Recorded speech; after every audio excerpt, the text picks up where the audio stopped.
মোহাম্মদ ইউনূসকে যে ডাক্তারবাবু আপনি আসলে করছেনটা কি, আপনি পারবেন? সম্প্রতি বাংলাদেশকে নিয়ে বিতর্কিত বিভিন্ন মন্তব্য করে আলোচনা সমালোচনার জন্ম দিয়েছেন ভারতীয় এক টিভি সঞ্চালক। ছাত্র জনতার গণ আন্দোলনের শুরু থেকে আন্দোলনকারীদের মৌলবাদী বলে আখ্যায়িত করেন ওই সঞ্চালক। এরপর থেকে বিভিন্ন সময় বাংলাদেশকে নিয়ে সাম্প্রদায়িকতা ছড়াচ্ছেন তিনি। পশ্চিমবঙ্গের রিপাবলিক বাংলা টিভির ওই সঞ্চালকের নাম ময়ূখ রঞ্জন ঘোষ। রিপাবলিক বাংলার জানতে চায় বাংলা প্রোগ্রামের সঞ্চালক ও senior news editor Mayukh. TV সেটের এপাশ থেকে ওপাশ নাটকীয় ভঙ্গিমায় ছোটাছুটি করেন বিতর্কিত এই সাংবাদিক। শুধু ছটফট করাই না, বিভিন্ন সময় অতিথিদের উপর চড়াও হন তিনি। হিন্দুদের মার খেতে হচ্ছে কেন, চাকমাদের মার খেতে হচ্ছে কেন, বলুন আপনার মোহাম্মদ ইউনূসকে। বাংলাদেশে রাজনৈতিক পট পরিবর্তনের পর দেশে হিন্দু নিধন চলছে এমন সাম্প্রদায়িক দাবি তোলেন ময়ূখ রঞ্জন। শুধু তাই না, সাম্প্রদায়িকভাবে বাংলাদেশকে আফগানিস্তানের সাথেও তুলনা করেন তিনি।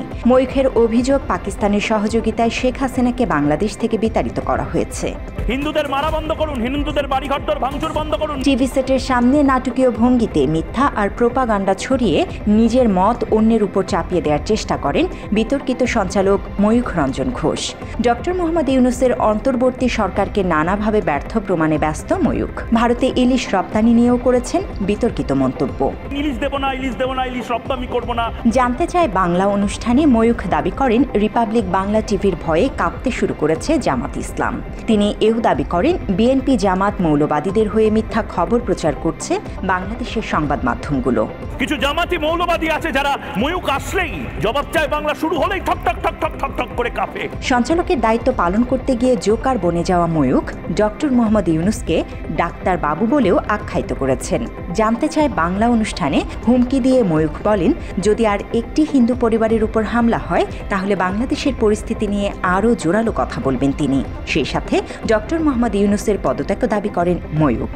আর একটা অসভ্যতা আর একটা নির্যাতনের ঘটনা যদি আমি বাংলাদেশ থেকে শুনতে পাই, চোখে চোখ রেখে বাংলাদেশে যেটা হচ্ছে সেটা এক্সপোজ করব। জান্নাতুল ফেরদৌস, বাংলা এডিশন। ময়ূখ আপনাদের শত্রু নয়।